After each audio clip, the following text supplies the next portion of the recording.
गुरुजी जी। मैं कश्मीर से हूँ। कश्मीर। जी जी अब मैं प्रयागराज में रहता हूँ 20 साल से। जी।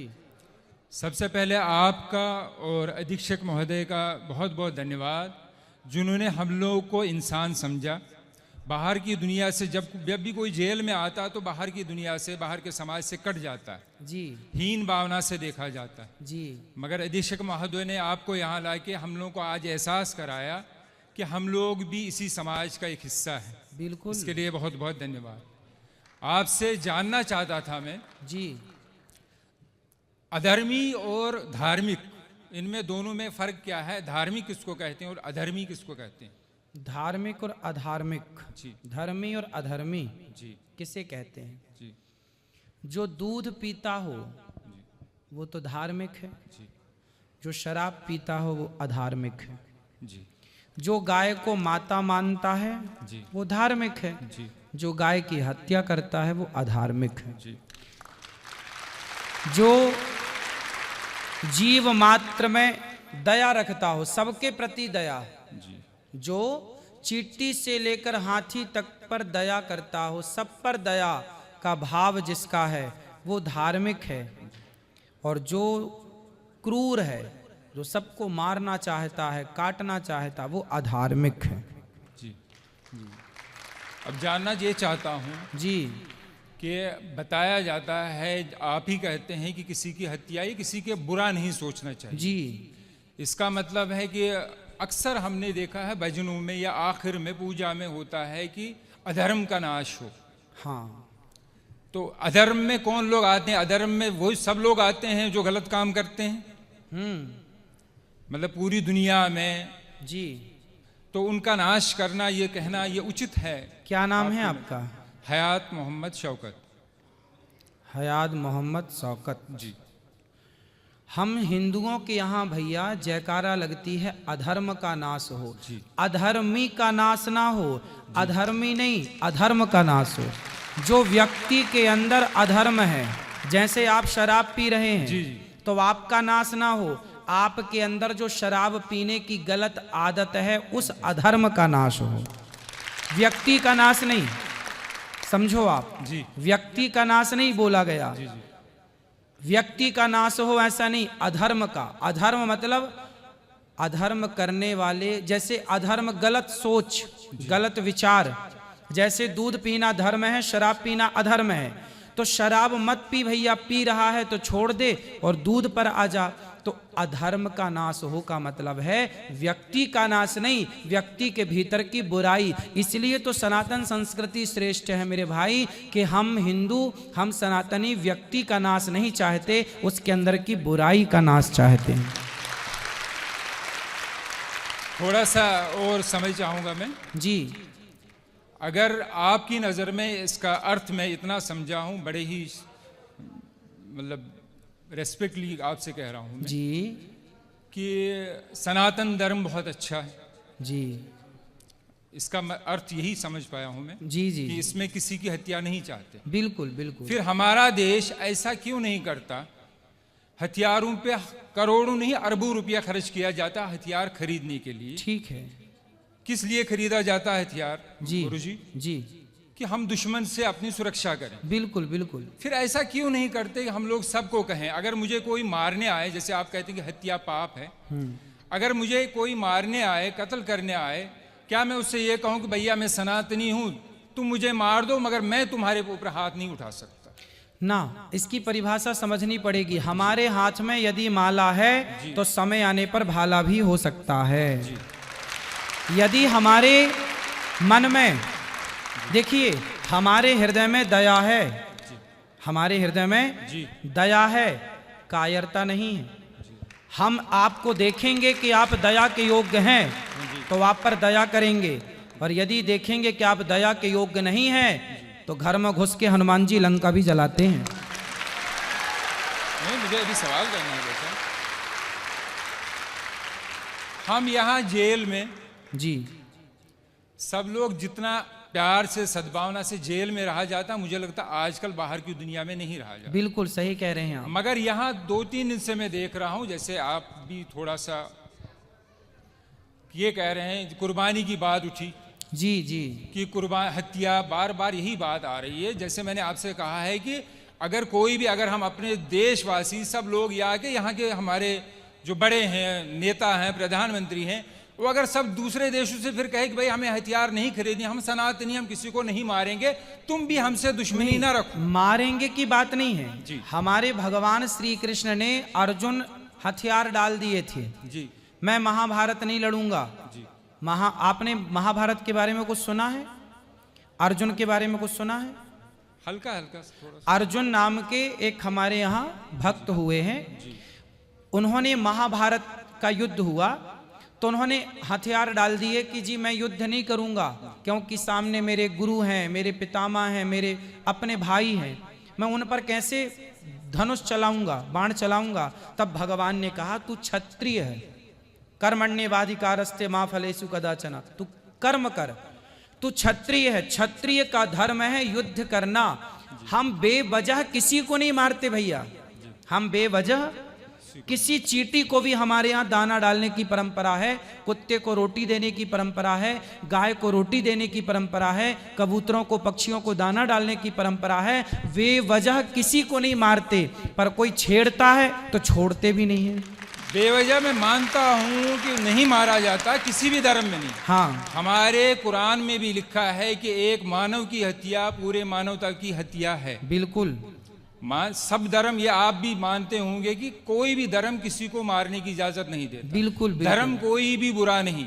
हाँ, अगर मैं शराब पी रहा हूँ इसका मतलब नहीं कि मेरा धर्म बुरा है। जी जी। अगर कोई मेरा हिंदू भाई कोई गलत काम कर रहा है, इसका मतलब मैं उंगली उसके धर्म पे नहीं उठा सकता। बिल्कुल, उसका व्यक्तिगत सोच है, जी, व्यक्तिगत जी। उसकी गलती है। बिल्कुल बिल्कुल। मगर एक बात मैं बता दूं कि अगर एक प्रोफेसर एक दूसरे क्लास के, सेकंड क्लास के बच्चे को 12th क्लास का सवाल पूछे, हाँ, तो क्या वह जवाब दे पाएगा गुरुजी? बिल्कुल नहीं दे पाएगा। सही है। इसी तरह आप जितने ज्ञानी हैं, मगर यहाँ प्रश्न ऐसे लोगों से, हम बेचारे, हम तो जेल में बंद जी, और इतने ज्ञानी नहीं हैं, जी जी। तो उससे गलत सोच, कुछ जगह थोड़ा गलत मैसेज जाता है कि नहीं हमारे धर्म में, अगर जैसे कुर्बानी की बात लीजिए आप, हाँ, कुर्बानी जो ईश्वर, जिसको अल्लाह मैं कहता हूँ, आप ईश्वर कहते हैं, जो अदृश्य है, जी जी जी, जिसने इस पूरी सृष्टि का निर्माण किया है, बिल्कुल, सब कुछ मेरे लिए, पानी, खाना, जो कुछ अन्न मुझे दिया है उसी ईश्वर ने दिया है। जी जी। पानी, जल दिया है उसी ईश्वर ने दिया है। बिल्कुल। माफी बिल्कुल। चाहता हूं कि मेरी हिंदी इतनी अच्छी ना नहीं ना, है, आप अच्छा बोल रहे हैं भैया, बहुत अच्छा बोल रहे हैं आप।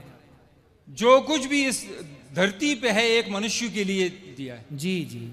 अब मैं इतनी बात जानता हूं कि अगर वही ईश्वर जी। और एक तरफ मेरे पिताजी हों और एक प्रश्न करें कि एक मैं तुमसे कुछ चाहता हूं, और मुझे उस टाइम किसकी माननी चाहिए? अपने पिता की कि ईश्वर की? या मैं आपसे सवाल नहीं कर रहा हूं। हाँ, मेरी नजर में मुझे उस टाइम उस ईश्वर की माननी चाहिए जिसने ये सारी धरती, जिसने सारी फैसिलिटीज मुझे दी हैं। तो मेरा ईश्वर, मेरा अल्लाह मुझसे कह रहा है कि देखो मैंने तुम्हारे लिए सब कुछ दिया है, तुम्हारे इतने प्यारे माँ बाप दिए, सब कुछ दिया है, और सब कुछ मेरा ही है।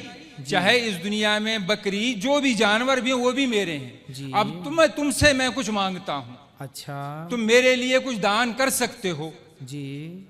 इंसान की नहीं मांग रहा, जो हमारे प्रॉफिट जो रह चुके हैं उन्होंने उनको अपने बेटे को दिया था। जी जी। मगर उसके बाद कहा गया है कि तुम मेरे लिए कुछ कर सकते हो। मैं तो उनके लिए, अपने अल्लाह के लिए जान भी दे सकता हूँ। जी जी। तो उसके बदले मैं जो हुक्म मिला है कि आप ऐसा कीजिए, ये दान किया कीजिए, तो ये सिर्फ इसलिए है कि एक प्रथा है कि मैं हमेशा हर पल तैयार हूं। जिसने मुझे इस दुनिया में लाया है, जो मुझे सब कुछ करता, मैं उसके लिए सब कुछ कर सकता हूं। ठीक है, ये विचार है मेरे। सही है, सही तो है। मैं ये नहीं चाहता है कि कोई गलत मैसेज जाए। बिल्कुल बिल्कुल। देखिए, बात गलत और सही की नहीं है, बात तो पर्सनल, व्यक्तिगत। जैसे मैं आपसे एक सामान्य सवाल करूं, इस पर नहीं कि आपका मजहब क्या है, पंथ क्या है, धर्म क्या है। जी। हम धर्म, मजहब, पंथ को थोड़ी देर के लिए अलग करके, और एक इंसानियत के नाते, हम भाई भाई के नाते एक बात कर लें आपस में, और एक जरा सा विचार कर, आप मेरे से पूछिए कि बताइए कि क्या किसी की हत्या करना सही है, तो मैं बोलूंगा भैया नहीं। ऐसी मैं आपसे पूछता हूं एक भाई के नाते, एक सामान्य चर्चा के नाते, कि बताओ किसी की हत्या, हम भगवान को, अल्लाह को अभी जी इस बात से अलग रखें, बस एक सामान्य दृष्टिकोण से बात करें कि बताओ, आप मेरे से पूछे, अभी आपने पूछा मेरे से, तो मैंने बताया कि हत्या करना गलत है। अब मैं आपसे पूछ रहा हूं कि बताइए, क्या किसी की हत्या करना सही है? मैं इसका उत्तर ये दूंगा कि ये निर्भर करता है परिस्थिति पे। यहाँ जितने भी मेरे भाई मर्डर में आए हैं, किसी ने खुशी से नहीं किया, बिल्कुल, कोई परिस्थिति ऐसी उत्पन्न हुई, बिल्कुल, या कोई दुश्मनी थी, कोई किसी को। एक अभी आया है आखंड, जो हमारा हिस्सा है, 2 दिन पहले की बात है, हाँ, उसकी बहन को किसी ने बलात्कार किया था। वो लड़का बलात्कारी अंदर आया, मगर वो 2 महीने में जमानत पे छूट गया, तो उसके भाई ने उसको बाहर मार दिया। मैं ये नहीं कह रहा हूं कि वो हत्या सही है, करना सही है, मगर परिस्थिति ऐसी होती है। और एक अफसोस की बात है, ये यहाँ में प्रशासन की, कौन से प्रशासन, जो बाहर का कानून व्यवस्था हमारी बिल्कुल, है, बिल्कुल, कि वहाँ गरीब बेचारा तो मारा जाता है, अमीर पैसा देके निकल जाता है। इस देखो, ये आपने भी देखा हो। आपने अभी बताया कि जैसी परिस्थिति में किसी ने मर्डर कर दिया, जी, जी। परिस्थिति में किसी ने गलत किया, जी। तो परिस्थिति में गलत कर दिया, पर यहाँ जितने लोग हैं, मैं आपसे भी पूछूं कि आप यदि किसी का मर्डर करके आए हैं, तो क्या यहाँ से जाने के बाद आप फिर वो गलती करेंगे? नहीं, तो मगर वही, अगर नहीं, अगर परिस्थिति वैसी, मुझे अगर कोई मारने आएगा तो मैं तो मारूंगा।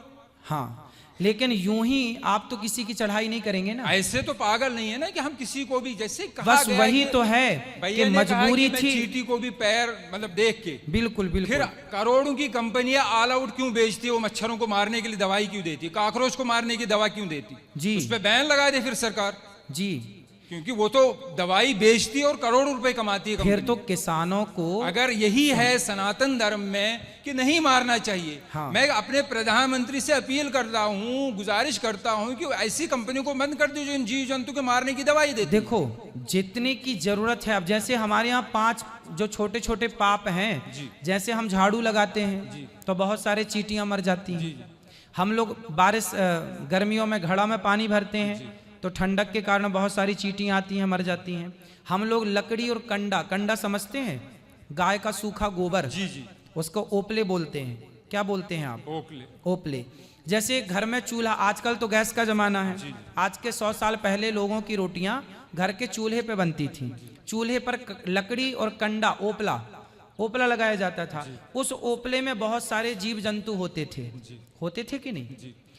तो वो मारे जाते थे जब हम रोटी बनाते थे। तो ऐसे कुछ सामान्य पाप हैं जो हमसे नित्य होते हैं। जैसे हम चल रहे हैं, चींटियां मर जाती हैं। किसान खेत में चने बोता है, इल्ली लग जाती है तो दवाई का छिड़काव करके इल्लियों को मारना पड़ता है। मारना पड़ता क्योंकि वहां मारने की इच्छा नहीं है, वहां पर मजबूरी है। बात समझ रहे हैं? किसान यदि इल्ली ना मारे तो इल्ली पूरी फसल मार देगी। यदि आप लकड़ी और कंडे की, चींटी और लकड़ी और कंडे के जीवों के लिए सोचें तो आप भूखे मर जाएंगे, रोटी बना ही नहीं पाएंगे। तो जो सामान्य पाप होते हैं आपसे, हमसे, वो जानकर नहीं करते हम, वो मजबूरी है। बात समझ रहे हैं आप? वो मजबूरन करना पड़ता है। हम किसी को यूं ही नहीं मारेंगे, मजबूरन हमें, हमारी सेना बंदूक लिए घूम रही है ना, कि मजबूरन जरूरत पड़ने पर अटैक होगा। उसी तरह से हम जानबूझकर किसी को नहीं मारते, मजबूरी पे मारना पड़ता है इल्ली को, मच्छर को, मक्खी को। उसी तरह मजबूरी है तो इनको मारा गया। हम बेवजह नहीं मारते किसी को। बात ये नहीं है कि आप क्यों मारते हैं, बात ये है कि वे वजह क्यों मारते हैं। बस बात ये है, वे वजह। वही मैं भी कह रहा हूं ना कि ये गलत धारणा है कि हमारे धर्म में शायद किसी को बिला वजह मारा जाता है। जी, ऐसी धारणा बाहर न जाए। हर धर्म, कोई भी धर्म नहीं सिखाता। हाँ, बस बात भाई यही है। ताली बजा रहे हैं कि आपकी बात पे सही बात है, मगर किसी भी धर्म में, हमारे धर्म में अगर ये, मुझे एक जिसको लाइफ साइकिल कहते हैं, जी, जीवन चक्र, जी, कि ये चीजें हैं। अगर पेड़ काटना भी पाप है, हाँ, मगर रबर, अगर पेड़ ना काटा जाए, रबर ट्री जो होता है, तो गाड़ियों के टायर नहीं बनेंगे। बिल्कुल, जिस वो आवश्यकता है, जिस गद्दी पे आदमी बैठ, आवश्यकता है, बिल्कुल, तो रीजन है, मगर जब मारा जाएगा, जब वो जानवर काटा जाएगा, तभी उसकी खाल निकलती है, तभी उसको बहुत से लोगों का जीवन चलता है, जूते चमड़े का कारोबार ये सब चलता है।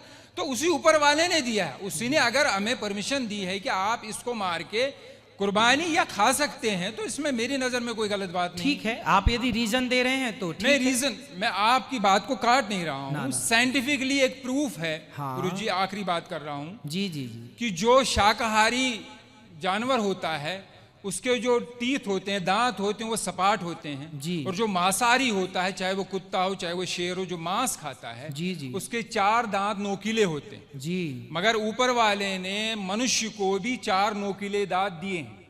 रीजन यही है कि अगर सिर्फ दुनिया में, सिर्फ मैं मुसलमानों की बात नहीं कर रहा हूँ, अमेरिका में क्रिश्चियन है, जूस हैं, जितने भी धर्म हैं, सब में खाया जाता है। क्या मांस? जी नहीं तो मांस खाया, और हर किस्म का मांस खाया जाता है। मांस खाना सही मानते हैं आप? जब परमिशन, जब मुझे मेरे ईश्वर ने, जिसने मुझे जना है, उसने परमिशन दी है, तो तब हाँ, तो मैं कोई बात मानूंगा। आपके हिसाब से सही है, पर हम हिंदुओं के हिसाब से, हम देखो मांसाहारी जो कुत्ता होता है ना, जितने भी मांसाहारी जानवर हैं वो जिह्वा से पानी पीते हैं। कुत्ता चाट कर पानी पीता है, शेर चाट कर पानी, बिल्ली चाट कर। लेकिन जो शाकाहारी जानवर हैं, बकरी है, गाय है, ये होंठों से, मुंह से पानी पीते हैं। अब आप बताइए कि आप मुंह से पानी पीते हैं कि जिह्वा से चाट कर पानी पीते हैं? फिर दांत नहीं, दांत का भैया सुनो, दांत का, मेरा सिर्फ इतना कहना है कि जैसे आपने कहा कि आपके हमारे धर्म में मेरे ईश्वर एक ही है। हाँ, उसने जब परमिशन दी है मुझे, आप कह रहे हैं कि आपको नहीं, मगर ये तो नहीं होना कि दुनिया में ये भावना हो कि नहीं ये धर्म अच्छा, बाकी धर्म अच्छे नहीं। देखिए हमारा जो सनातन धर्म है जी, उस जैसे आपके धर्म में तो ये कहा जाता है कि जैसा आप ही बता रहे हैं कि आपके यहाँ मांस खाना सही मानते हैं वो लोग, हमारे यहाँ मांस खाना सही नहीं मानते। हमारे यहाँ किसी भी मंदिर में जो मनमाने ढंग से बकरा बकरे की बलि चढ़ाते हैं मंदिरों में, वो गलत चढ़ाते हैं, हम लोगों से गलत मानते हैं।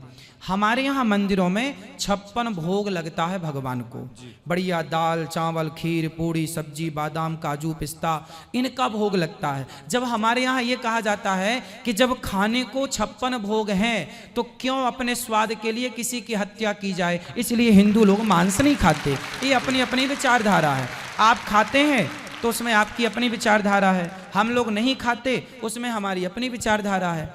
अब ये देखना है कि किसकी विचारधारा श्रेष्ठ है। यदि श्रेष्ठता का निर्णय किया जाएगा तो ये देखा जाएगा, और निर्णय नहीं करना तो अपनी अपनी जगह सब ठीक है। जी यही मैं कह रहा हूँ। आखिरी बात, हाँ, जैसे आपने कहा कि मैं आपके धर्म को इसलिए बुरा नहीं कह सकता ना कि ये लोग देखो मांस नहीं खाते, तो दूसरा धर्म वाला ये क्यों कहे कि देखो ये मांस खाते इसलिए बुरा है। फिर मेरी नजर में भी बहुत ही निम्रता से मैं आखिरी बार कहता हूं कि जैसे मेरी नजर में शंका सवाल उठते हैं, हाँ, कि ये शायद मुझे पता चला कि शायद आपने जवाब दिया है। जी, हमें बचपन से सिखाया जाता है कि चोरी, मैं सब भाइयों से, कोई मेरे दिल में कोई ऐसी बात नहीं है। नहीं आप बिल्कुल बात करिए भाई की तरह। कोई चोरी 5 पैसे की हो या 5 लाख की चोरी होती है, बचपन से स्कूलों में भी सिखाया। बिल्कुल बिल्कुल बिल्कुल। फिर क्यों, एक चीज, भगवान कृष्ण जी के बहुत से गुण होंगे, मगर बार बार ये माखन चोर क्यों कहा जाता? हर बच्चा चोरी करता, इसका मतलब ये नहीं कि मेरा बच्चा बचपने में चीनी चुराता था तो मैं उसको बड़ा होके उसकी शादी भी होगी मैं उसको कहूँगा ए चीनी चोर, अबे चीनी चोर। सुनिए सुनिए सुनिए, तो क्या है, ये तो मेरे दिल में अजीब ना आता नहीं, चोर क्यों मैं कहा उत्तर जाता? दे दूं आपको। आपने बोला 5 पैसा चुराए या 5 लाख चुराए, पर भगवान कृष्ण हमारे माखन चुराते हैं। माखन ना 5 पैसा है ना 5 लाख, खाने पीने की चोरी नहीं मानी जाती। वही मैं भी कह रहा हूँ, मगर फिर और हमारे यहाँ भगवान कृष्ण को ना चित्त चोर कहा गया है। क्या कहा गया है? चित्त चोर। चित्त चोर, चित्त मतलब हृदय। माखन चोरी का मतलब है मक्खन के जैसा जिसका मन होगा उस मन रूपी माखन की चोरी कर लेते हैं भगवान। मतलब मन में एक सवाल था कि मतलब अजीब सा लगता था कि ऐसा क्यों कहा जाता, आपने उसको स्पष्ट कर दिया। जी जी, बाकी धन्यवाद। खुश, और कोई सवाल हो तो पूछिए। आप, अच्छा लग रहा है आपसे बात करके, खुश रहिए।